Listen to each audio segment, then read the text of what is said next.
អនុវត្តបទបញ្ជានាយករដ្ឋមន្ត្រីច្រកព្រំដែនជប់កគី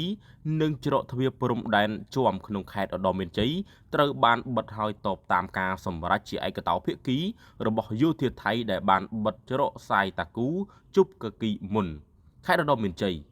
អភិបាលខេត្តឧត្តរមានជ័យលោកមានច័ន្ទបាយ៉ាដាបានបញ្ជាក់ប្រាប់បណ្ដាញសារព័ត៌មាននៅថ្ងៃទី22ខែមិថុនាឆ្នាំ2025នេះថាបន្ទាប់ពីទទួលបានបទបញ្ជាដ៏ខ្ពង់ខ្ពស់របស់សម្ដេចបវរធិបតីហ៊ុនម៉ាណែត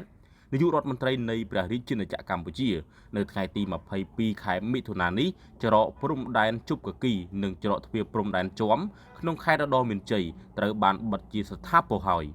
គូជំរាបថាសម្ដេចមហាបវរធិបតីហ៊ុនម៉ាណែតបានបញ្ជាឲ្យអាជ្ញាធរខេត្តឧត្តរមានជ័យបិទច្រកទ្វារព្រំដែនចំនួន2គឺច្រកជប់កគីនិងច្រកទ្វារព្រំដែនជាំចាប់ពីថ្ងៃទី22ខែមិថុនានេះទៅបន្ទាប់ពីកងទ័ពយោធា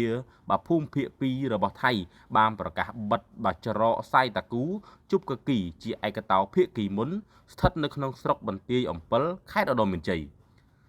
សម្ដេចបញ្ជាក់ថាចាប់ពីថ្ងៃទី7ខែមិថុនាឆ្នាំ2025កងទ័ពថៃបានប្រើប្រាស់វិធានការបិទច្រកព្រំដែន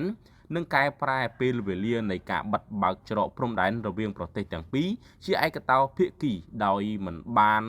គិតអំពីផលប៉ះពាល់ការធ្វើដំណើរឆ្លងកាត់របស់ប្រជាជននៃប្រទេសទាំងពីរឡើយកម្ពុជាមិនដែលមានបំណងចង់បង្ក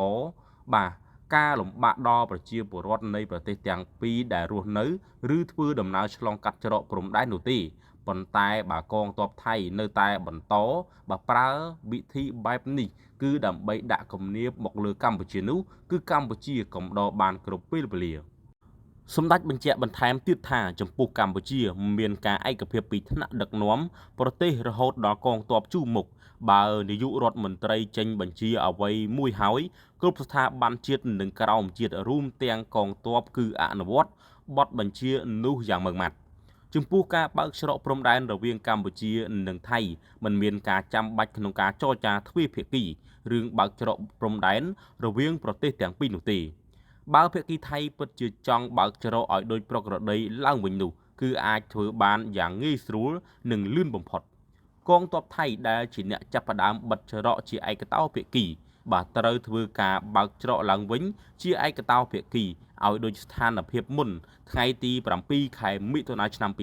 2025នោះគឺជាការស្រេចកម្ពុជានឹងបើកឡើងវិញដែរយ៉ាងយូរ5ម៉ោងក្រោយនេះគឺជាដំណោះស្រាយយ៉ាងសាមញ្ញបំផុតដោយមិនចាំបាច់ចំណាយពេលវេលាចរចានាំតែខាតពេលវេលាត្រូវការតែជំហរនៃការចង់បានដោយពិតប្រាកដមួយរបស់ភាគីថៃតែប៉ុណ្ណោះ